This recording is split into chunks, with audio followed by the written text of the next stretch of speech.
Número 3. La mujer, víctima. Derechos humanos y pornografía, una injusta realidad.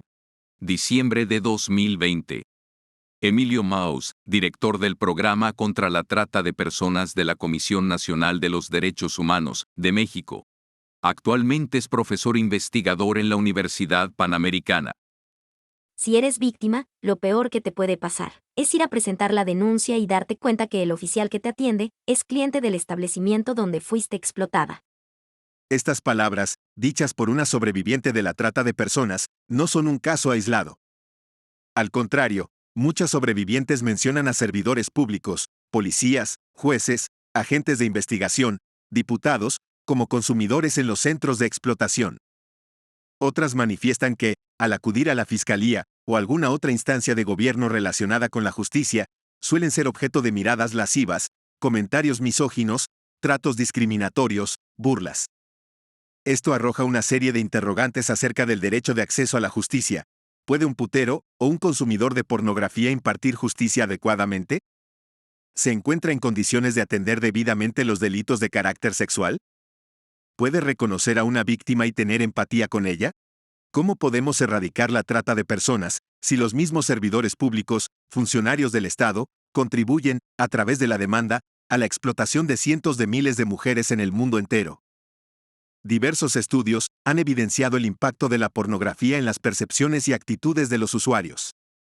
Uno de los efectos más relevantes consiste en una mayor aceptación de rape myths, mitos en torno a la violación, es decir, actitudes que niegan la posibilidad de que una mujer pueda ser víctima de violación, lo cual se traduce, de facto, en nuevas formas de violencia contra las mujeres.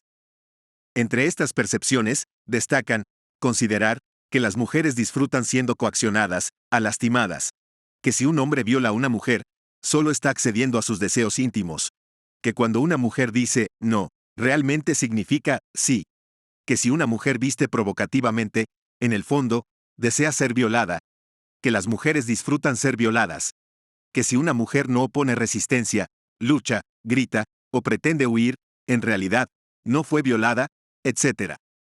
Los consumidores de pornografía también responden, con menos empatía y apoyo, a las víctimas, y es más probable que les atribuyan la culpa de lo sucedido, o recomienden penas indulgentes, o que no se sancione al delincuente. Estas actitudes, especialmente cuando los consumidores son agentes del Estado, pueden dificultar o impedir el acceso de las víctimas a la justicia. Las víctimas enfrentan diversos obstáculos al denunciar los delitos sufridos, comenzando por el escepticismo de las autoridades. Ello vulnera sus derechos humanos y puede dar pie a actos de revictimización. Por tanto, puede afirmarse que un servidor público, que suscribe los mitos en torno a la violación, se encuentra incapacitado para atender debidamente los casos de violencia sexual y otros delitos. Por otro lado, debe afirmarse que, con bastante frecuencia, la producción de pornografía es ya una forma de violencia, y una violación a los derechos elementales de las personas. Vulnera sus derechos de libertad, integridad, intimidad, libre desarrollo, etc. El problema de fondo consiste en que la pornografía cosifica a la mujer, es decir, lleva al usuario a ver a la persona como un objeto y no como un sujeto de derechos. Instrumentalizar a las personas, y, en particular, a las mujeres, atenta contra su dignidad, y se traduce en el desconocimiento y menosprecio de los derechos humanos, lo que a su vez desemboca en actos de barbarie ultrajantes para la conciencia de la humanidad, como recuerda la Declaración Universal de los Derechos Humanos. Al conmemorar hoy el Día Internacional de los Derechos Humanos, resulta indispensable recuperar, con hechos, la noción de dignidad de la persona. Como sociedad, debemos erradicar todas aquellas prácticas y conductas que menoscaban o cosifican a la persona, empezando por casa, por uno mismo, pero también en las instituciones y el gobierno. El reconocimiento de la dignidad intrínseca y de los derechos iguales e inalienables de todos los miembros de la familia humana, sigue diciendo la Declaración Universal de los Derechos Humanos, constituyen la base de la libertad, la justicia y la paz en el mundo. Solo en la medida en que logremos reconocer al otro y a la otra como persona, podremos hacer efectivos los derechos humanos. 8M. Salud sexual y dignidad. Marzo de 2020. La salud sexual es un estado de bienestar físico, mental y social en relación con la sexualidad. requiere un enfoque positivo y respetuoso de la sexualidad y de las relaciones sexuales, así como la posibilidad de tener experiencias sexuales placenteras y seguras, libres de toda coacción, discriminación y violencia. En el verano de 2019 comenzábamos con esta definición, un artículo dirigido a aquellos chicos que se podrían ver envueltos en una agresión sexual, solo o en grupo, o con idea de realizarla. El objetivo fue transmitirles unas ideas claras sobre un sexo sano, seguro y libre, para que tuviesen la oportunidad de vivir un sexo positivo y respetuoso. Ahora, con motivo del mes de marzo, el de la mujer, nosotras tenemos el derecho de vivir unas relaciones sexuales placenteras y seguras, libres de coacción y amenaza, de discriminación y violencia. Aquí os dejamos algunas ideas para la reflexión. 1. Un acto sexual se caracteriza por respetarte a ti misma y a los demás. El respeto es un sentimiento positivo, que tiene como base el reconocimiento y aprecio por esa persona, y por ti misma. ¿Y tú, te quieres a ti misma? No dejes que te falten el respeto, ni en tu vida sexual, ni en otras parcelas de tu vida. Apréciate. Quiérete. 2. La vinculación y la intimidad de cualquier acción sexual son necesarias para conectar con la otra persona. La esfera de la intimidad es el espacio privado que una persona protege. En ese acto sexual, ¿te sientes segura, protegida, o más bien te invaden? ¿Te sientes conectada con el otro? 3. Las mujeres, como cualquier ser humano, tenemos emociones, pensamientos, preocupaciones, deseos, ilusiones y proyectos. La mujer va más allá de ser objeto de placer sexual para el hombre. Al ceder en muchos límites que te puedan proponer en un acto sexual, por ejemplo, conductas agresivas, puedes estar perdiendo muchos aspectos de tu persona, como la dignidad, la autoestima, o cómo vivir tus propias relaciones sexuales en un futuro. ¿Por qué vas a truncar tus sueños? 4. En una agresión sexual o un acto sexual forzado, suele ser la mujer la que sufre y sale perdiendo. Sé valiente, atrévete a decir no. La empatía es protagonista en el sexo, y el otro tiene que aprender a ponerse en tu lugar. 5. Para alcanzar la salud sexual, existe una condición: disfrutar del acto sexual. En una agresión sexual, se funde la sexualidad con la violencia verbal y conductual. Recuerda, para ser sexualmente sano, el sexo y la violencia no van de la mano. Reflexiona y piensa si has vivido alguna relación sexual con tintes agresivos. Tienes derecho a disfrutar, no a pasarlo mal. 6. Que respeten tu no. Eres libre de no querer tener sexo si no quieres. Si no te atreves a decirle que no, ¿por qué crees que ocurre? ¿Miedo? ¿Soledad? ¿Por pertenecer al grupo? ¿Baja autoestima? ¿Para sentirte querida? Es normal que puedas actuar de esa forma motivada por esos sentimientos, pero reflexiona sobre las emociones que hay debajo. ¿Qué sentimientos alimentan esa actitud sumisa? 7. La sexualidad también tiene que tener coherencia con tus valores. Los valores definen los pensamientos, creencias de las personas en cómo desean vivir y compartir la vida con quienes le rodean. ¿Has reflexionado sobre cómo quieres vivir tu propia vida? 8. Una relación sexual sana incluye igualdad, equilibrio, armonía. En una agresión sexual hay dos roles, el agresor y la víctima. Sigamos la regla habitual, 2 mejor que 1. ¿Por qué no eliges un sexo donde los dos os miréis de tú a tú, de igual a igual, donde los dos seáis protagonistas? 9. En tu propia sexualidad, también hay una parte de responsabilidad. Los actos tienen consecuencias y pueden llegar al ámbito legal. Si has vivido una situación de agresión sexual, no dudes en denunciar. 10. Casi el 90% del contenido pornográfico es agresivo, y en la inmensa mayoría, el hombre es el que ejerce violencia sobre la mujer. Un estudio realizado por la Universidad de Arkansas analizó vídeos pornográficos agresivos. En el 95%, la mujer simulaba una respuesta de placer sexual, o su respuesta era neutra. Las actrices de la industria pornográfica, para poder grabar estas escenas, suelen estar alcoholizadas o drogadas. Una adolescente que vea pornografía, se puede creer que vivir un sexo agresivo puede desarrollar esta creencia. Es lo que me tiene que gustar. Falso. Dale una vuelta, te sugiere estas ideas y preguntas, porque el sexo no es un juego, aunque sea divertido, porque el porno no es la vida real, aunque lo parezca. Si te quedas con dudas o quieres otras razones, da un paso al frente y habla abiertamente con quien te pueda comprender, madre, padre o un buen amigo o amiga. Si no tienes a nadie de confianza, puedes escribirnos. Queremos que todas las personas alcancen la salud en su propia sexualidad. Que vivan un sexo libre de coacción, discriminación y violencia. 25N. Trata, prostitución y pornografía. Noviembre de 2019. Lucía Bercholt, Universidad de Buenos Aires, Argentina. Según el Protocolo de las Naciones Unidas, la trata de personas consiste en la captación, traslado y recepción de personas, bajo amenaza o por el uso de la fuerza, secuestro, engaño, abuso de poder o de una posición de vulnerabilidad, para conseguir que una persona tenga bajo su control a otra, con fines de explotación. Esta puede incluir la explotación de la prostitución ajena u otra de índole sexual o trabajo forzado. El consentimiento de las víctimas de trata de personas hacia sus explotadores es irrelevante cuando cualquiera de las formas mencionadas ha sido utilizada. Como destaca Borja Fernández Burgueño, uno de los objetivos de la trata con fines de explotación sexual es la creación de pornografía. Así, se abordará este fenómeno, vinculándolo con la producción y consumo de material pornográfico, ejemplificando su dinámica en España.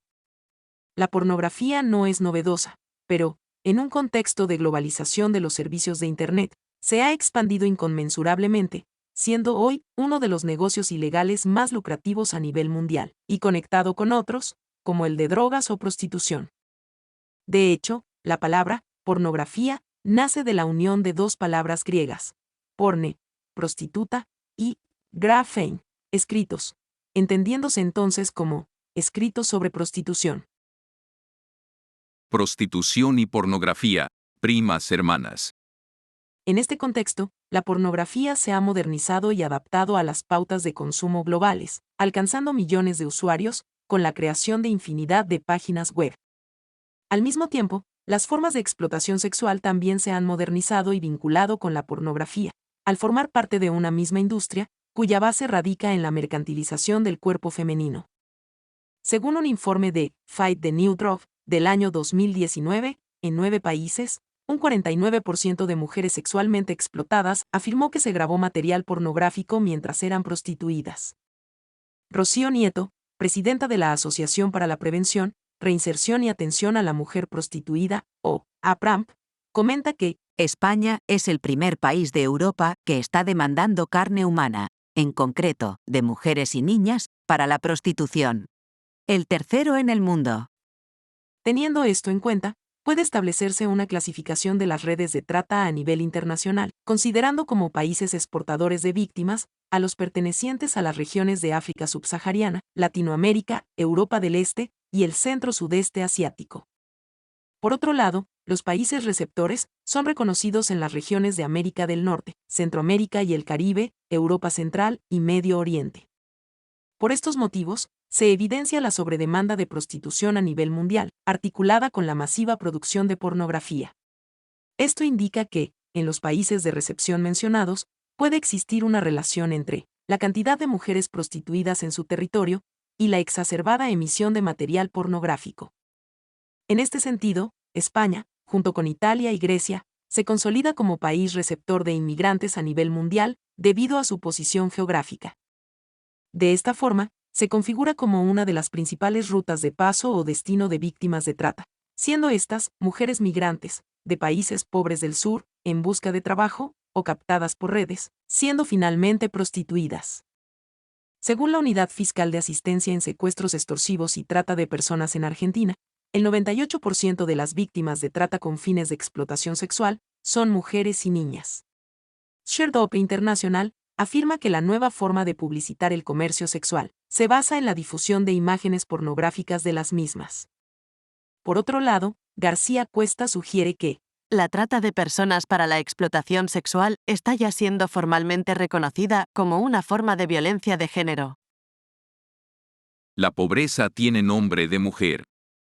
La industria pornográfica, junto con las redes de prostitución, atrae mujeres jóvenes a través de publicidad y ofertas de trabajo bien pagado, logrando que muchas caigan en la trampa de la prostitución online, siendo atadas al negocio mediante amenazas, aislamiento, suministro de drogas y exigencia de pago. En España, la mayoría de mujeres prostituidas son extranjeras. Por ello, se les exige que salden deudas contraídas en el traslado. Así vemos una particular feminización de la pobreza, factor clave de vulnerabilidad en los flujos migratorios de mujeres. Podemos considerar entonces que el consumo de pornografía fomenta la demanda de tráfico sexual, como bien ilustra Peter Thiel, al decir que la trata abastece la prostitución con materia prima y la pornografía suministra la ideología que mantiene la prostitución, evidenciando la complejidad de la industria del sexo. Además, como comenta Amelia Tiganus, sobreviviente de trata en España, el problema es mucho más amplio y tiene que ver con el neoliberalismo y la globalización, porque el proxenetismo se ha convertido en una industria que no tiene fronteras, que mueve la economía de países. Los puteros son los que sostienen económicamente esta gran industria, y, así como se fabrican putas a través del empobrecimiento de las mujeres y de la violencia sexual, también hay un interés en fabricar puteros. La pornografía, por ejemplo, es una gran herramienta para la fabricación de puteros. Es importante destacar la eficacia de la industria pornográfica al momento de vender sexo, debido a su inmediatez, anonimato y su capacidad de determinar las prácticas sexuales. A modo de conclusión, debemos abogar por una educación sexual temprana y completa, que prevenga a la juventud de las consecuencias generadas por el consumo de pornografía y de la vulnerabilidad de las mujeres a caer en redes de trata. Además, resulta imperioso desarrollar un movimiento feminista con fuertes bases teóricas interseccionales, que sea combativo con todas las formas de explotación de las mujeres, acompañado por un fortalecimiento de las políticas de prevención y protección a las víctimas de trata. La pornografía normaliza la violación. Robert Jensen. Octubre de 2019. Traducción. María Campos. Robert Jensen, escritor y profesor de periodismo de la Universidad de Texas, en Austin, es todo un veterano en el estudio de la pornografía y su relación con el feminismo, el patriarcado y la masculinidad. Entre sus libros sobre esta materia, destacan Pornography, The Production and Consumption of Inequality, Pornografía, la producción y el consumo de la desigualdad, coautor con Gail Dines y Ann Russo, del año 1998. Getting Off, Pornography, and the End of Masculinity, Correrse, la pornografía y el fin de la masculinidad, del año 2007, y The End of Patriarchy, Radical Feminism for Men, el fin del patriarcado, feminismo radical para hombres, del año 2017. Contactamos con él y accedió enseguida a esta entrevista, que agradecemos. El debate acerca de la pornografía siempre está presente. Y parece que siempre habrá corrientes a favor y en contra. ¿Cuál es tu valoración general de la situación a día de hoy, después de años de estudio, con la publicación de varios libros sobre la materia? Estamos siendo testigos de lo que yo llamo la paradoja de la pornografía. Durante 3 décadas, tiempo durante el cual he estudiado el tema, se han venido dando, de manera clara, 2 corrientes. La primera es que el contenido de la pornografía comercial heterosexual se ha vuelto más evidentemente cruel y degradante hacia las mujeres y más claramente racista. La segunda es que la pornografía se ha vuelto más mainstream y aceptable culturalmente.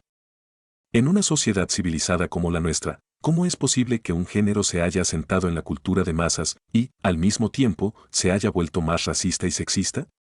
La respuesta, aunque dolorosa, es que probablemente no seamos tan civilizados como creemos. En una ocasión, dijiste lo siguiente: el movimiento contra la pornografía es un movimiento contra el sufrimiento de las mujeres. ¿Serán ellas quienes mantengan vivo este movimiento? La crítica feminista de la que parte mi trabajo ha sido, por supuesto, desarrollada por mujeres. El feminismo radical del que afloró esa crítica se ha dejado de lado no solo en la cultura, sino también en el feminismo, por una razón previsible: la crítica radical asusta a la gente. Conforme la cultura se vuelva cada vez más mordaz, confío en que el feminismo radical se refuerce. Cada vez nos llegan más comentarios de mujeres a nuestra web, en los que muestran su dificultad y perplejidad cuando descubren el consumo de pornografía de sus parejas. ¿Qué pautas pueden ayudar a estas mujeres para solucionar esos conflictos? No todo el mundo quiere estar en una relación monógama, pero el ser humano es, por lo general, una especie tendente al emparejamiento. En una relación íntima con una pareja, no es de extrañar que una mujer pueda sentirse engañada si su pareja se masturbara con frecuencia viendo pornografía. no es una actividad inofensiva, sino una manera en la que los hombres evitan la intimidad y el contacto con mujeres reales. Hay voces que hablan de la necesidad de un porno educativo. Es una vía posible para una mejor educación sexual, que evite la violencia hacia la mujer, o podría tener el efecto contrario al deseado, un mayor consumo de pornografía. Está claro que necesitamos mejorar la educación sexual, al menos en Estados Unidos, donde vivo. Pero no hay motivos para asumir que necesitamos películas con sexo explícito para enseñar a los jóvenes cómo funcionan las relaciones íntimas y la sexualidad. Los vídeos educativos pueden resultar útiles para enseñar a arreglar un motor o usar un programa informático, pero ayudar a los adolescentes a entender la sexualidad es una tarea mucho más compleja. En España se está produciendo un aumento de delitos sexuales, año tras año. Un informe de la Fiscalía General del Estado ha relacionado estos delitos con el consumo de pornografía. ¿Hay estudios importantes que muestren esta relación? Es decir, ¿se puede hablar de causa o simplemente de una variable más, entre muchas otras? Tengo mis reservas a la hora de hacer afirmaciones sobre los efectos concretos de cualquier producto audiovisual. Las relaciones, causa y efecto, en el comportamiento humano son extraordinariamente complejas. En lugar de afirmar que la pornografía incita a la violación, sugiero decir que la pornografía normaliza la violación. La pornografía erotiza la agresión sexual masculina. Yo lo veo así. La pornografía es un tipo de narración. Y sabemos que las historias ayudan a conformar los puntos de vista de las personas. Sabemos que el punto de vista define el comportamiento humano. No tenemos duda de ello a la hora de preocuparnos por los efectos que tienen sobre nosotros la publicidad y la propaganda política. ¿Por qué no hacemos lo mismo, entonces, con la pornografía, sobre todo teniendo en cuenta que el mensaje que transmite se refuerza debido al papel que juegan esas imágenes en la excitación y el orgasmo humano? Hay que recordar, y esto es importante, que la mayoría de los hombres que consumen pornografía la utilizan como complemento de la masturbación. Una frase suya un tanto apocalíptica es la de: la pornografía anima al hombre a abandonar la empatía, y un mundo sin empatía es un mundo sin esperanza. ¿Realmente deshumaniza tanto el consumo de pornografía? Un porcentaje importante de las imágenes presentes en la pornografía heterosexual que se comercializa presentan el placer sexual masculino en un contexto de actos que degradan y deshumanizan a las mujeres. Más allá de esto, la pornografía en sí misma supone la cosificación del cuerpo femenino para obtener placer sexual. Todo esto disminuye la capacidad de los hombres de ver a las mujeres como seres enteramente humanos. El amor consiste en dar, la pornografía en poseer.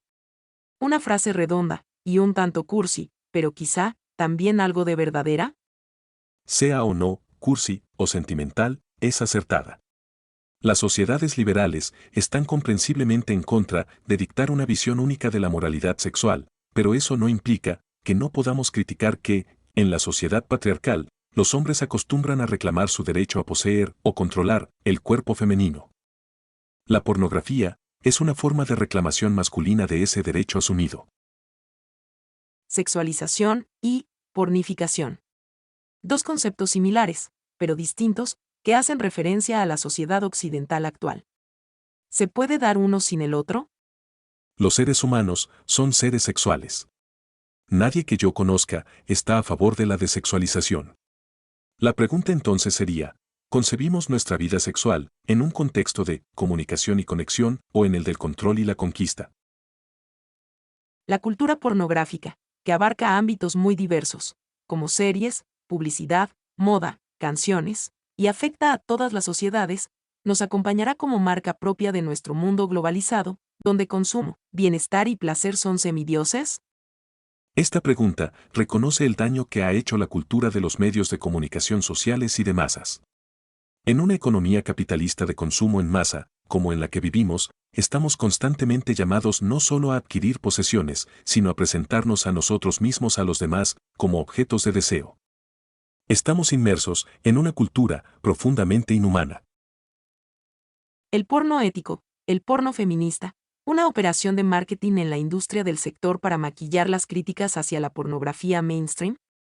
La reivindicación de la llamada pornografía feminista o ética se desvía de una pregunta básica: ¿por qué asumimos que las imágenes sexualmente explícitas son necesarias? En una sociedad basada en la imagen, solemos aceptar que todos los aspectos vitales aparezcan en los medios. ¿Es eso compatible con una cultura sexual sana? No digo que solo haya una respuesta posible, pero es una pregunta que hay que abordar. La urgencia por dar con una pornografía ética es una forma de evitar esa pregunta. El consumo de pornografía es un fenómeno global, y más hoy con la facilidad de acceso. Pero es llamativamente más alto en países anglófonos, con Estados Unidos como líder indiscutible. ¿Hay alguna razón cultural o social que explique esta relación? La cultura de Estados Unidos es la más rica de la historia y, tras la Segunda Guerra Mundial, ocupó una posición predominante nunca antes vivida.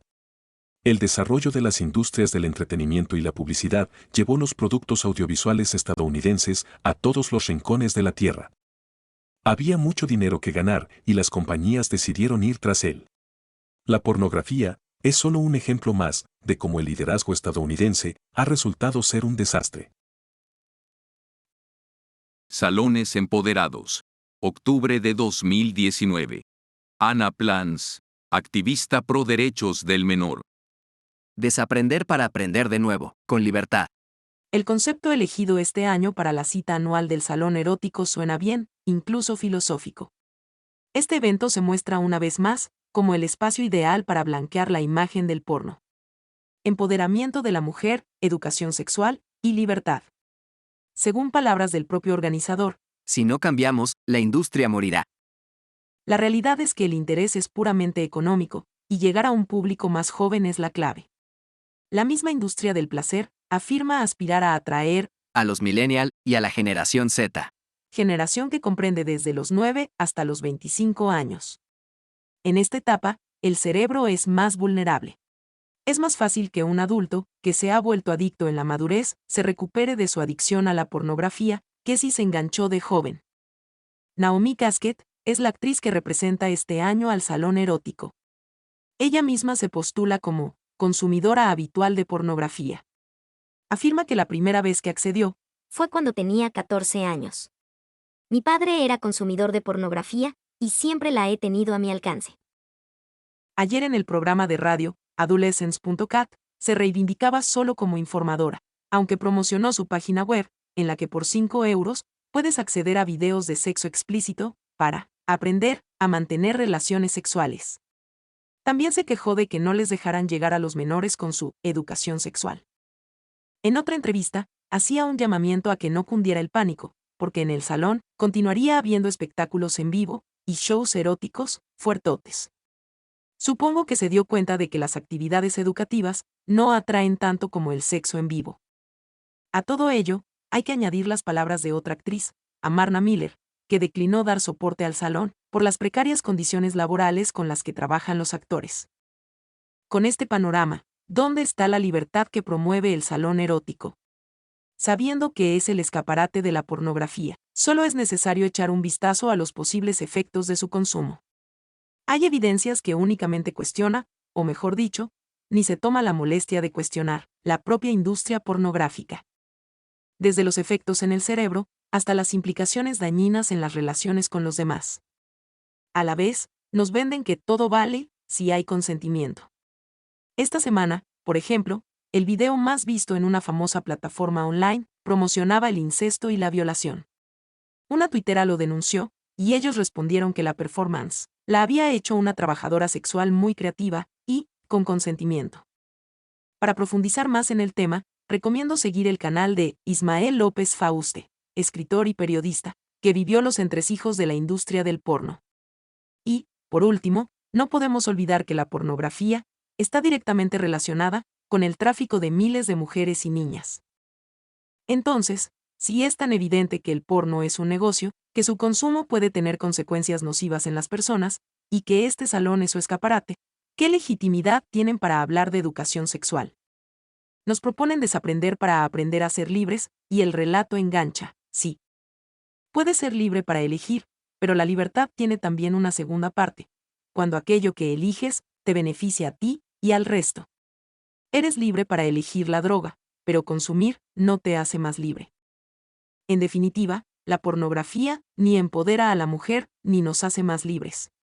En todo caso, eduquemos a nuestros hijos para que sean capaces de tomar decisiones que les hagan realmente libres. Un verano sin manadas. Julio de 2019. La salud sexual es un estado de bienestar físico, mental y social en relación con la sexualidad.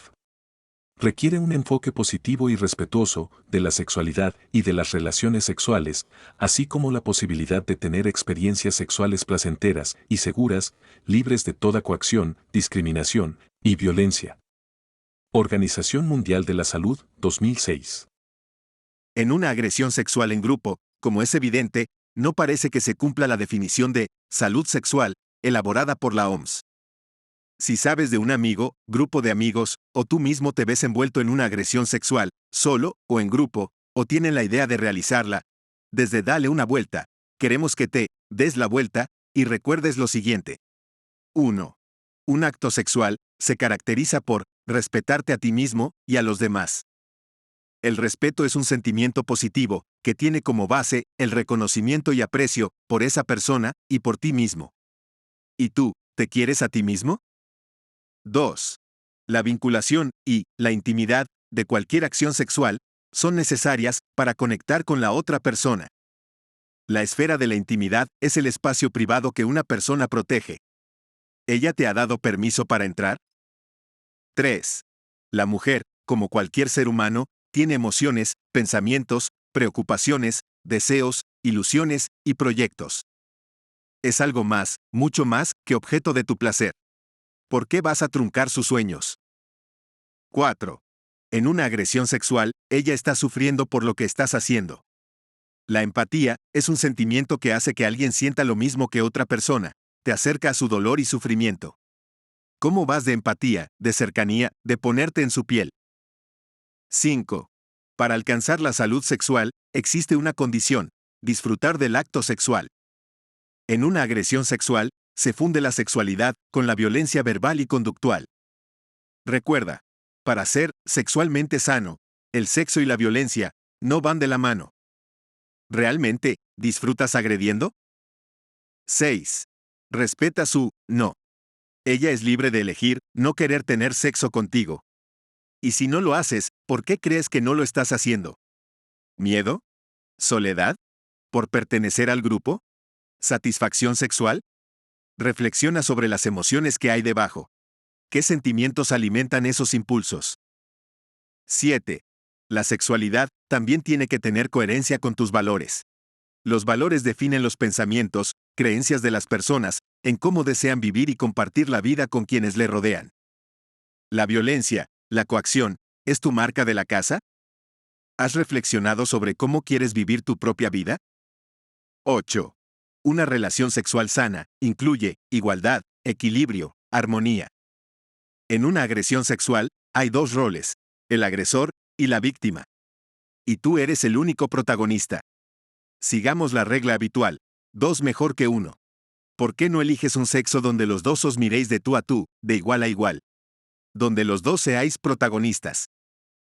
9. En tu propia sexualidad, también hay una parte de responsabilidad. Los actos tienen consecuencias, y no solo legales. ¿Has pensado a la hora de tomar esa decisión? Quizás no, ya que muchas veces, las drogas o el alcohol actúan de aceleradores. Antes de salir de casa con ganas de darlo todo y pasarlo bien, ¿has pensado en que una noche loca puede no ser tan divertida al día siguiente, los años siguientes? 10.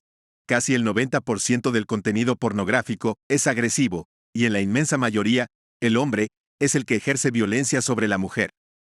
Si el porno es tu principal fuente de educación sexual, ¿crees que estás imitando a esos actores que ves en tu móvil? ¿Quieres ese tipo de sexo para siempre? Dale una vuelta te sugiere estas ideas y preguntas, porque el sexo no es un juego, aunque sea divertido, porque el porno no es la vida real, aunque lo parezca, porque tus acciones no solo te afectan a ti, sino también a otros. Si te quedas con dudas o quieres otras razones, da un paso al frente y habla abiertamente con quien te pueda comprender, madre, padre o un buen amigo. Si no tienes a nadie de confianza, puedes escribirnos. Queremos que todas las personas alcancen la salud en su propia sexualidad. Que vivan un sexo libre de coacción, discriminación y violencia. Un sexo placentero, y donde las dos personas disfruten. Feliz verano, sin manadas, sin agresiones. Como personas. Prostitución y pornografía, de la mano. Julio de 2019. José Luis García, doctor en psicología. En este breve artículo, vamos a abordar algunos aspectos relativos a la pornografía y la prostitución, asunto peliagudo donde los haya. Un tema tabú, que la sociedad tiene aparcado con el cartel de Don't Disturb, no molestar, y que huye de él, como si de la peste se tratara, al igual que ocurrió en su momento con el SIDA. Además de las implicaciones sociales, es un serio problema de salud para todos los implicados en el asunto. También, un ejemplo claro de la desigualdad social, de la desigualdad entre hombres y mujeres, y del mal uso del poder por parte de algunos varones. La pobreza de las mujeres, y las injusticias norte-sur, son elementos relevantes a considerar también. Para nosotros, el más importante ahora, la prevención del consumo. La prostitución y la pornografía siempre han estado integradas en la sociedad, siempre clandestinas, destinadas a los varones adultos en exclusiva, y abiertas a aquellos jóvenes que querían incorporarse a esa condición de mayores, como rito de iniciación. La prostitución, desde muy antiguo, escondida en burdeles, y el porno, permitido en cines especiales, en revistas un tanto mugrosas, y en videos desgastados, que se alquilaban en los videoclubs o comprados en una gasolinera. Los que tenían Canal Plus eran unos privilegiados. Ahora es otra cosa. Internet ha metido el porno en nuestra casa. Parece que en los tiempos actuales, los jóvenes españoles no solo acuden a los burdeles como puerta de entrada a hacerse mayores, sino que lo hacen como clientes habituales. En el documental El proxeneta, de Mabel Lozano, el protagonista relata con detalle la estrategia de los burdeles, encaminada a ofrecer a los jóvenes servicios de prostitución, darle lo mismo que la discoteca, y, además, con premios de sexo real. A su juicio, el resultado fue un rotundo éxito. Convendría tener en cuenta, desde el plano de la prevención, este hecho. Un importante número de jóvenes varones parecen ser grandes consumidores de porno y prostitución simultáneamente. A tenor de que, con frecuencia, este aspecto es motivo de preguntas y desconcierto en buena parte de las personas que acuden a nuestras conferencias. Cuando planteamos esta cruda realidad, consideramos que la educación es un elemento clave para la evitación de riesgos. La pornografía y la prostitución tienen muchos puntos en común. Para nosotros, aquella es la teoría y esta la práctica. Los empresarios de estas actividades están permanentemente actualizándose. Me atrevo a pronosticar, en los próximos 10 años, un cambio en los contenidos del porno. Ante la presión social y política, este se adaptará, cual pícaro camaleón, produciendo millones de vídeos de porno feminista, porno educativo, etc., donde la mujer activa será la protagonista, y las imágenes violentas se difuminarán. El negocio es el negocio, está por encima de todo. No obstante, todavía una buena parte de la prostitución, las más pobres, porque aquí las clases son un elemento esencial, se exhibe en calles, plazas y polígonos industriales, incluso con la complicidad, ya residual, de algunos medios que han sucumbido a Internet, que es el escaparate más eficiente para ofrecer los servicios de prostitución, y, en particular, el porno. En las redes sociales, no hay ningún reparo para anunciarse gratuitamente. Diferentes contribuciones, dentro del discurso feminista, no dudan en asociar la pornografía y la prostitución con la violencia de género, si bien, otras considerarían que se trata de violencia hacia las mujeres.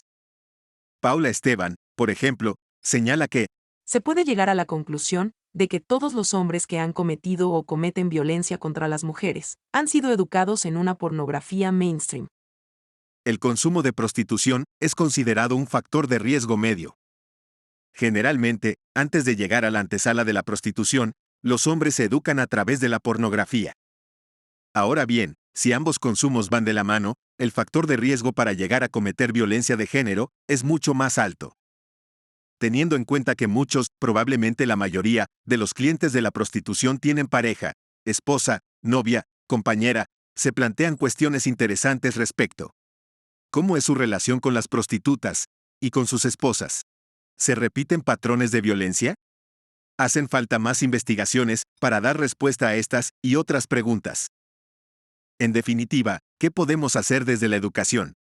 Más que nunca, es el momento de una formación sexual, desde ámbitos variados, en la que, a la menor oportunidad, y cuantas veces sea preciso, habrá que decir a nuestros alumnos o hijos que no se crean nada de las películas porno.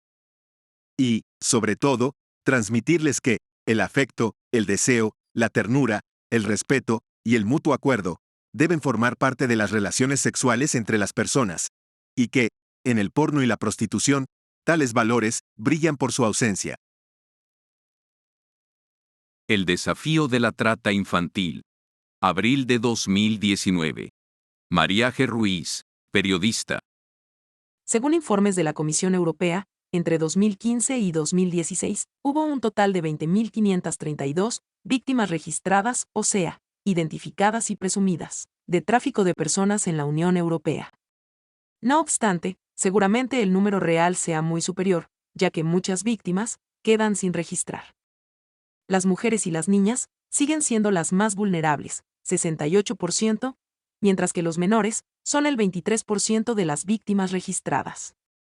La trata con fines de explotación sexual sigue siendo la más extendida, 56%, junto con la de explotación laboral, 26%. Uno de los problemas para abordar esta lacra es que no hay límites claros en las definiciones de tráfico infantil. En algunos casos, el tráfico está muchas veces vinculado con el matrimonio forzado, la violencia de género, la mendicidad, el trabajo forzado, la esclavitud, la prostitución, la pornografía infantil y otras formas de abuso sexual. A veces se usan niños como soldados, o en actividades delictivas como el robo, el tráfico de drogas, la extracción de órganos y la venta de neonatos. Aunque no siempre es así, ni sucede siempre del mismo modo. Esto influye en la complejidad a la hora de recopilar datos estadísticos válidos y aceptados. Además, son varias las circunstancias de gran alcance que facilitan el tráfico, como los conflictos armados, los desastres naturales y, sobre todo, al menos en Europa, la migración. No obstante, muchos países de la Unión Europea han desarrollado, o están desarrollando, políticas y programas para combatir el tráfico, además de campañas de sensibilización. La Unión Europea ha publicado varios documentos que resaltan la importancia de la trata y ofrecen un marco legal y político específico y centrado en la víctima para combatir y prevenir la trata de seres humanos. El foco de sus medidas está centrado en los siguientes puntos. A. Mejorar la recogida de datos por parte de los Estados miembros, sobre todo en cuanto a sexo, edad, tipos de explotación y nacionalidad, de víctimas y perpetradores. Para esto, es necesaria también la colaboración interdisciplinaria entre pediatras, psicólogos, trabajadores sociales, educadores profesionales, autoridades y demás sectores. Los profesionales de la salud tienen que estar particularmente bien formados para identificar deficiencias mentales, somáticas, problemas nutricionales, dermatológicos, infecciones sexuales, estrés postraumático y demás síntomas. Es necesario advertir las anomalías para colaborar con las autoridades. D. Combatir la cultura de la impunidad. La normativa de la Unión Europea permite tipificar como delito el uso consciente de servicios prestados por víctimas de la trata. Además, se pretende impulsar la cooperación transnacional a la hora de aplicar la ley y la cooperación judicial, además de fomentar la cooperación con los países que no pertenecen a la Unión Europea, para poder identificar a los traficantes y aplicar los trámites legales convenientes, y así, conseguir el cese de su actividad ilegal. C.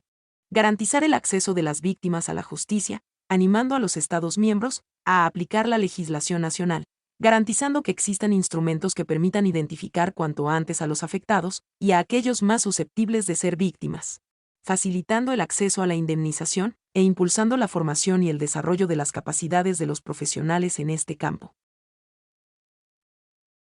1030 razones. Abril de 2019. 1030 firmas, 1030 razones, 1030 personas, unidas por una causa, defender a la mujer, a sus derechos, a través de la regulación del acceso a la pornografía de los menores. Este es el resultado de nuestra primera campaña. #por nosotras, organizada para el 8M, a través de change.org, hace ahora un mes. Más de 1000 firmas en solo una semana pueden parecer muchas o no. Depende. Lo que no depende de nada es la implicación de cada una de esas personas. La fuerza de sus testimonios nos ayudan a seguir, a apoyar con futuras acciones esta causa tan necesaria y urgente. Hemos recibido cientos de mensajes de agradecimientos y de personas apasionadas con esta campaña. Ya era hora de que alguien hiciera esto. Nos comentaba una madre los días pasados. Esta acción puntual nos reafirma en que nos encontramos en el camino adecuado. La regulación del acceso a la pornografía y la lucha por los derechos de la mujer siguen siendo una labor tremendamente necesaria, y por ello, tenemos que seguir caminando en esta línea. Contigo. ¿Y cuáles han sido las razones para firmar esta campaña? Os dejamos a continuación las opiniones recibidas. Muy necesaria esta iniciativa. Gracias por prestar atención a este problema, que para muchos pasa desapercibido. Para acabar con este negocio denigrante, de gente sin escrúpulos, donde la falta de dignidad humana y sobre la mujer alimenta a sus familias a través de la pornografía, que se cuela en Internet de múltiples y sorprendentes maneras, suficientemente cargadas de sexualidad, para dañar la salud psicológica de la población más vulnerable. Apoyo esta causa firmemente, con plena conciencia social e individual. Muchas personas son adictas a este mal, y cualquier intención para ayudar a erradicarlo debe ser apoyada. La prostitución no es un trabajo, y la pornografía fomenta y promueve la cultura de la violación en los cuerpos de niñas y mujeres de todas las edades. Defiendo a la mujer y a las niñas. La pornografía no es más que proxenetismo, disfrazado de industria gráfica.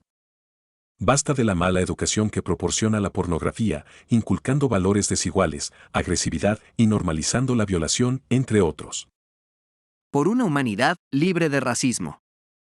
Para luchar contra la pornografía, que es una de las cosas que más degrada al ser humano, y, en especial, a la mujer. Ya está bien. Por todo el sufrimiento que hay detrás de la pantalla. Miles de mujeres y menores explotadas. Se destruye la infancia y es denigrante para cualquier género. Creo que los niños tienen derecho a tener un desarrollo integral armónico, y la pornografía se lo priva, pues distorsiona la realidad de la sexualidad, y está estrechamente vinculado a la explotación económica de las personas. Denigrante para las relaciones humanas. Puerta para adicción descontrolada. Porque sí, denigra a la mujer. No a la pornografía. La pornografía degrada a la mujer. Defender la dignidad de la mujer y evitar modelos sexuales agresivos, ofensivos y humillantes. Las distintas problemáticas conductuales, cognitivas, emocionales y sexuales, consecuencia del consumo temprano de pornografía. Por el futuro de nuestros hijos. Por su trato a la mujer como objeto. Por el daño que causa la consumición de pornografía a toda la población. Para evitar futuras agresiones sexuales. Por el daño irreparable que la pornografía hace a los niños. Porque somos responsables de dañar su sensibilidad. Defender una educación en valores para los menores. Ya era hora de que alguien se ocupase de una verdadera lacra para nuestros jóvenes. Es tal la denigración de la mujer en la pornografía, que hace daño a todos. Gracias por esta importante iniciativa. La pornografía es machista e incita a la violencia. Feminismo y pornografía. Marzo de 2019. Unos meses atrás, estaba en el coche, y en la radio, sonó la típica canción que se te pega para todo el día, no más de 3 minutos de duración, ritmo repetitivo y acordes tremendamente predecibles. ¿Qué pasó? Lo previsto, la canción se reprodujo en bucle en mi cerebro para el resto del día. Es curioso cómo con tan poco tiempo de exposición a esa sintonía predecible, la estuve masticando varias horas después. Al final, el oído se va haciendo a esa narrativa musical, ¿verdad? Se adapta y la acepta, y después de todo, puede que te acabe gustando ese tipo de canciones, y, en casos extremos, hasta se las pides al DJ. ¿Y esto qué tiene que ver con la pornografía y con el feminismo? La analogía está clara. La exposición reiterada a cierto contenido acaba configurando tus gustos y deseos. Lamentablemente, la pornografía tiene una narrativa misógina que se repite hasta la saciedad. La mujer es el objeto, cuya única función es la de complacer los deseos del hombre, sean cuales sean, y en cualquier momento, sin límites. En la ficción del porno, la respuesta siempre es un sí. ¿Qué pasaría si a partir de mañana, no significase sí?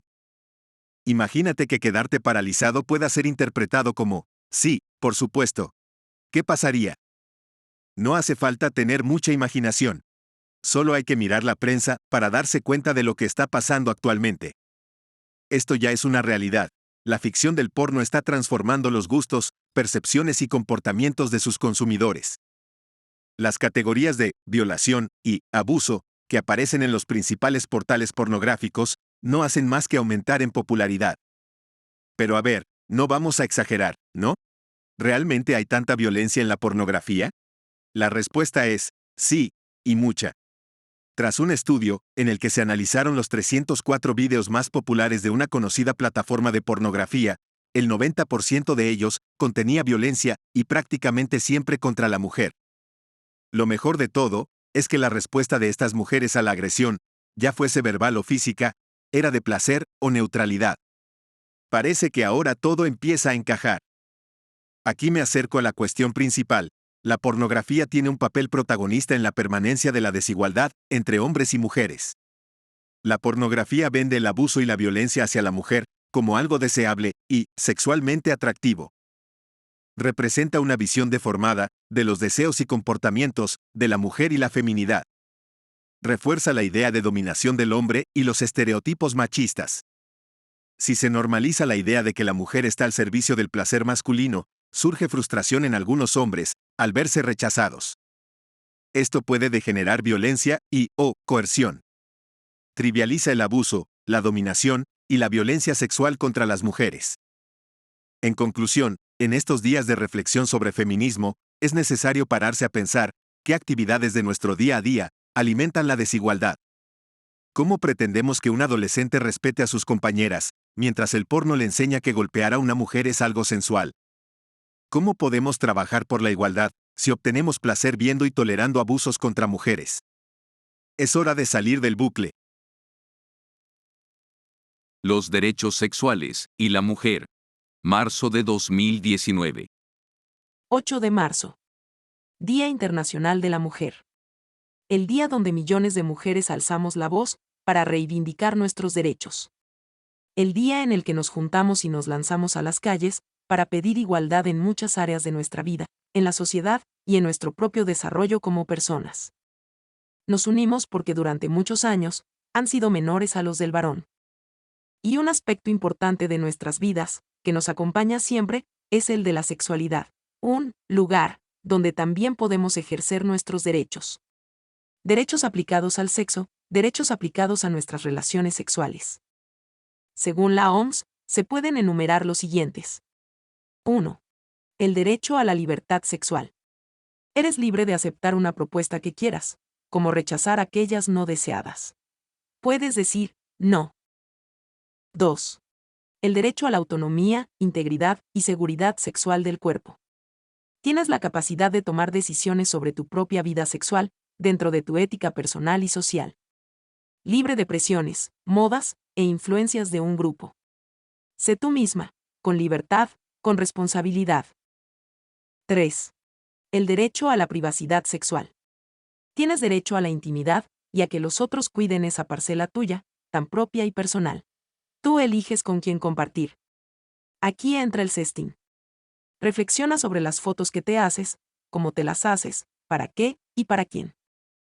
4. El derecho a la equidad sexual. Todos somos iguales. Existe igualdad en el plano sexual, sin conductas discriminatorias. 5. El derecho al placer sexual. Sí, tienes derecho a disfrutar. A que te hagan disfrutar. 6. El derecho a la expresión sexual emocional. Exprésate. Di, sí, pero también puedes decir, no quiero hacer eso, no me siento cómoda, me estás humillando, me haces daño, estás siendo violento. 7. El derecho a la libre asociación sexual. Que nadie te imponga si debes estar con él o no. No tengas miedo. 8. El derecho a la toma de decisiones reproductivas, libres y responsables. Cuídate. Cuida tu salud. 9. El derecho a la información basada en el conocimiento científico. Pregunta. Acude a fuentes fiables, que a veces no son las más visitadas o las más publicitadas. 10. El derecho a la educación sexual integral. Conversa sobre tus dudas sexuales. Te invitamos a que el porno no sea tu fuente de educación sexual. El sexo va más allá de las pantallas. Hablemos de abrazos, besos y caricias. 11. El derecho a la atención de la salud sexual. Las ETS están aumentando entre los más jóvenes debido a las relaciones sexuales esporádicas. Tienes derecho a atención médica y tratamiento. También tienes derecho a pensar y a reflexionar, a no dejarte llevar por el grupo. ¿Crees que te juegas algo a la hora de decidir si tener mucho o poco sexo? ¿Con muchas personas? ¿O solo con una? Podemos vivir una sexualidad sana, una sexualidad libre. Una sexualidad que nos enriquezca de forma positiva, dirigida a potenciar la comunicación, nuestra personalidad y el afecto. Además, la sexualidad, al ser una dimensión esencial y central en el ser humano, puede estar sana o enferma. Por ello, existe una definición elaborada por la Organización Mundial de la Salud, que aborda el término salud sexual. La salud sexual es un estado de bienestar físico, mental y social en relación con la sexualidad. Requiere un enfoque positivo y respetuoso de la sexualidad y de las relaciones sexuales, así como la posibilidad de tener experiencias sexuales placenteras y seguras, libres de toda coacción, discriminación y violencia. Dale una vuelta, invita a una reflexión sobre los derechos sexuales de todas las mujeres. Y todas son todas. ¿Piensas que las actrices porno, las mujeres que están en la industria XXX, son realmente libres de ejercer sus propios derechos sexuales? ¿Crees que las escenas sexuales que graban son placenteras y seguras? ¿O están coaccionadas y amenazadas? ¿Disfrutan? ¿Tienen salud sexual? ¿Cómo será su futuro? Por todas, feliz Día de la Mujer. Violencia y pornografía, amigos íntimos. Mayo de 2018. Alejandro Villena, psicólogo experto en sexología. Te ofrecemos violaciones reales online. Chicas y mujeres violadas por uno o varios hombres. Jovencitas y maduras violadas por desconocidos. Los mejores videos porno gratis de violaciones. Estos son solo algunos de los ejemplos de los 457,000 resultados que ofrece Google en 0.32 segundos, cuando tecleas videos porno de violaciones. España se sitúa en el puesto número 12 en el ranking mundial de consumo de pornografía, según las últimas estadísticas. La mayoría de adolescentes empiezan a iniciarse en este consumo a los 11 años o incluso antes. Tras el fallo judicial, la búsqueda del vídeo de La Manada se convierte en Trending Search, tendencia de búsqueda, en uno de los grandes portales porno, algo que, sin duda, es inquietante y da pie a pensar, ¿qué estamos haciendo mal? La mujer siempre pierde. Hasta hace pocos años, en que aparecen nuevas corrientes de pornografía más feminista, lo normal era encontrar vídeos de sumisión de la mujer hacia el hombre. De hecho, en 2010, según un análisis online de contenido, el 88.2% de los vídeos contenían agresiones físicas y el 48.7% agresiones verbales.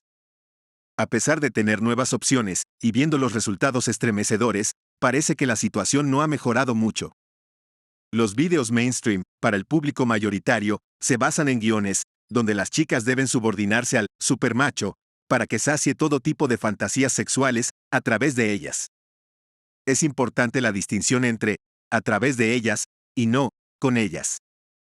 Es la diferencia entre una locución gramatical, que implica por medio o mediación de alguien, y una preposición de compañía, que implica una relación de asociación. En 2015, se revisaron 22 estudios de 7 países diferentes, donde se concluía que un consumo elevado de pornografía de contenido agresivo aumentaba las prácticas agresivas y que un consumo elevado de pornografía fomentaba las prácticas sexuales de riesgo en los adolescentes. Esto se ha demostrado en estudios a largo plazo, tanto para la agresividad física como la verbal, donde el hombre se ve más afectado por este contenido que la mujer. Esta clase de vídeos proponen la utilización de la mujer como un objeto para alcanzar y realizar todo tipo de fantasías, fomentando una jerarquía de género que favorece un mayor distanciamiento, si cabe aún, entre hombres y mujeres. La gran mayoría del porno que encontramos en Internet ofrece una visión distorsionada del sexo, no ayuda a conocerse mejor sexualmente, no muestra unas respuestas sexuales ajustadas a la media poblacional.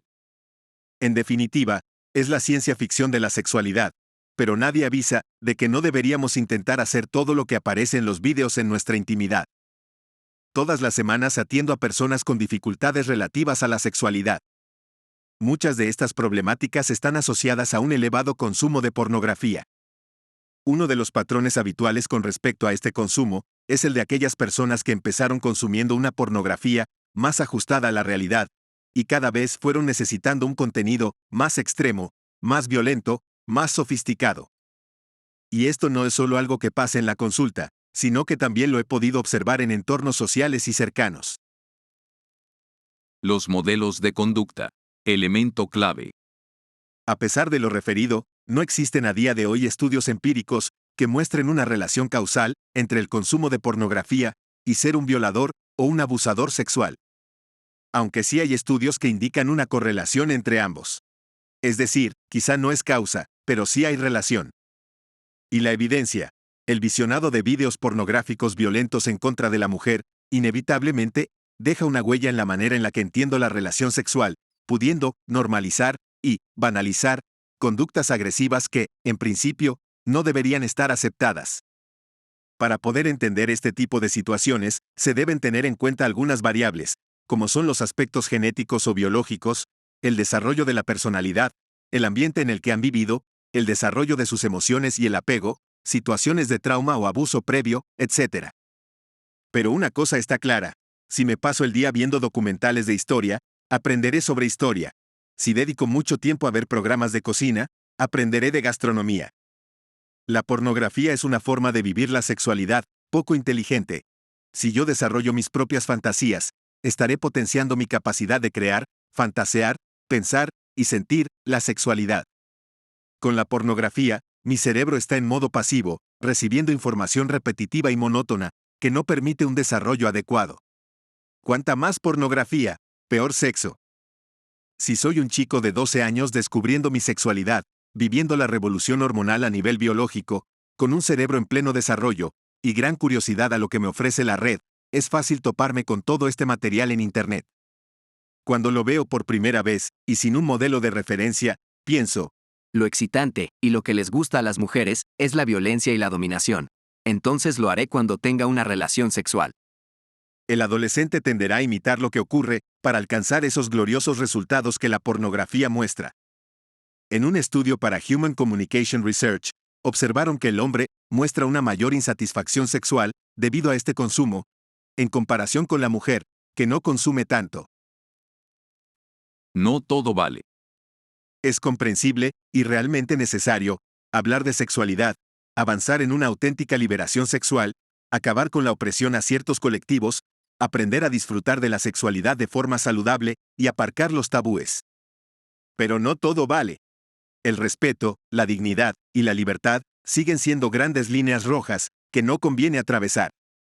La asignatura pendiente, como se repite estos días hasta la saciedad, es la formación en sexualidad, una formación e información de calidad, que incluya lo afectivo, que no se quede en la superficie y que profundice. Una educación sin sesgos, que fomente un pensamiento crítico, que no transmita un mensaje de la sexualidad como algo prohibitivo, ni tampoco como la explicación para todos los problemas. Un mensaje que haga pensar y reflexionar sobre el modelo que cada uno quiere vivir respecto a la sexualidad. Los padres tienen mucho que aportar, formándose ellos y repensando sobre estos temas, además de ofreciéndose como modelos para un comportamiento saludable con respecto a su propia afectividad y sexualidad.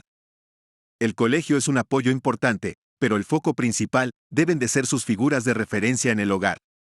No dejemos que las miles de categorías violentas del mundo de la pornografía eduquen a nuestros hijos. Es el momento de dar un paso al frente y de afrontar, sin miedos ni prejuicios, el reto que se nos presenta. Pornografía y mujer. Peor imposible. Noviembre de 2017. Posiblemente, Andrea Dworkin sea la mujer que más haya luchado por las mujeres. O, al menos, tiene un lugar en el top 10. Feminista, activista, escritora, dedicó buena parte de su vida a hablar alto y claro sobre el rol femenino, y se convirtió en una apasionada defensora de los derechos de la mujer. Por este motivo, vio siempre la pornografía como el enemigo a batir, el blanco de todas sus iras. Mujer contundente, radical, vehemente, recorrió Estados Unidos proclamando sus verdades, bien experimentadas, después de escuchar a tantas mujeres explotadas en la industria del porno.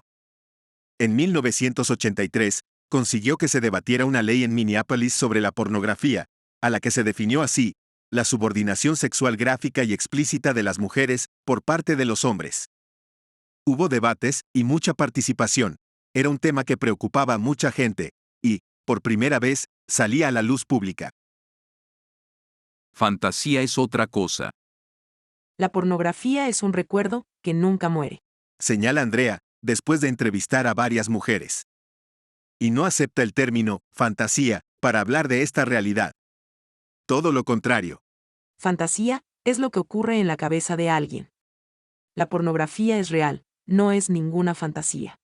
Es un comportamiento real, con consecuencias reales, para gente real. Por eso, no es la industria de la fantasía, como se quiere vender. En todo caso, como afirma la autora, la pornografía se convirtió en una industria lucrativa, cosificadora y misógina.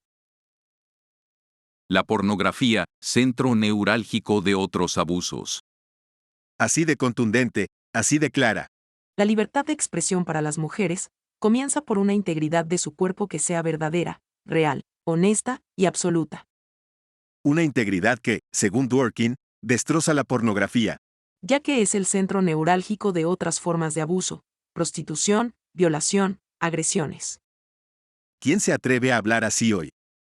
Continúa la activista americana hablando sobre cómo el porno viola los derechos civiles de la mujer, que les impide ser ciudadanas de pleno derecho. Y como guinda, entre muchas donde elegir, una idea sin matices. No hay ni una sola atrocidad de nuestra historia, incluidos campos de concentración, que los pornógrafos no hayan utilizado para sus escenarios de violación y humillación. Como si la víctima fuera quien quiere los abusos y quien obtiene placer sexual de ellos. Al final del documental, causa de este artículo, y que merece ser visto para atisbar el dolor infinito de tantas mujeres, se escucha una frase que podría ser un grafiti de un muro del Bronx. Si sabes lo que debe ser derribado, rómpelo en pedazos. El porno no es cosa de dos. Agosto de 2017. ¿Qué opinan las mujeres sobre el consumo de pornografía de sus parejas? Ya vimos un primer acercamiento con nuestro video de opiniones en la calle. En ocasiones, cuando uno de los miembros consume pornografía y el otro no, se puede generar un conflicto importante en la pareja. Con frecuencia, la persona que no consume ese material se siente traicionada por su pareja al ver un agravio y una falta de amor. Parece lógico que exista tal rechazo ante este material dentro de las relaciones de pareja estable, donde la búsqueda de la sexualidad debería buscarse en la propia relación y no en fuentes externas. El video, que se titula Testimonios de parejas de adictos al porno sexo, del año 2014, ilustra todo el sufrimiento de estas mujeres, cuyas parejas consumen pornografía. La agresividad en la pornografía. Diciembre de 2016. Después de mi última experiencia sexual, estoy perdiendo el miedo a dar guantazos. Hace unos meses, cuando recorría una de las líneas del metro, escuché esta frase, de boca de unos jóvenes, que mantenían una conversación sobre sus últimas hazañas sexuales. Este tipo de comentarios hacen pensar que actualmente existe una normalización de la agresividad dentro del ámbito sexual, banalizando la agresión física, como si ésta formase parte del placer natural del ser humano, como si pegar a una mujer fuera un logro. ¿Qué papel desempeña la pornografía en este tema? El paradigma sobre las consecuencias de la pornografía en las conductas agresivas, tanto a nivel físico como verbal, lleva siendo objeto de estudio desde los años 70. En una investigación publicada en The Journal of Social Psychology, ya se pronunciaban sobre el tremendo potencial que tiene el consumo de pornografía sobre la realización de actos agresivos en las prácticas sexuales reales. A día de hoy, sigue siendo un tema controvertido, sobre el que pocos expertos o entidades se pronuncian de forma pública. Sin embargo, la literatura científica, que avala la relación existente entre el consumo de pornografía y la agresividad, es sumamente amplia. Ejemplo de ello es este artículo publicado en 2010, titulado Violencia contra la mujer, donde, después del análisis de 304 escenas pornográficas, los autores concluyen que, el 88.2% de estas escenas contienen agresiones físicas y el 48.7% contiene agresiones verbales. Además, un artículo de la Journal of Communication de 2015 realizó un meta-análisis sobre 22 estudios en 7 países diferentes, demostrando la correlación existente entre las actitudes y comportamientos agresivos dentro del ámbito sexual y el consumo de pornografía. Estos resultados mostraron cómo los efectos en la agresión suele ser, en su mayoría, por parte del hombre hacia la mujer. Este mismo año se publicó un artículo en The Journal of Sex Research, el cual confirma que, además de que el consumo de material pornográfico conlleva una mayor permisividad sexual entre los adolescentes, facilita la agresión sexual, incluyendo conductas ilegales, amorales y de victimización. Asimismo, este mismo artículo defiende la visión tan sesgada que muestra el material pornográfico sobre las relaciones sexuales, basándolas en el poder, y creando una jerarquización de los roles sexuales, donde la mujer deberá someterse a la sumisión del hombre para conseguir, a cualquier precio, la satisfacción sexual de éste. Quizás debamos darle una vuelta y repensar sobre cómo la pornografía puede estar influyendo a nuestra generación, en la trivialización de la agresividad, en cada encuentro sexual, y cómo esto puede estar degenerando el componente afectivo, el respeto y la moralidad que una relación sexual debería tener de forma implícita.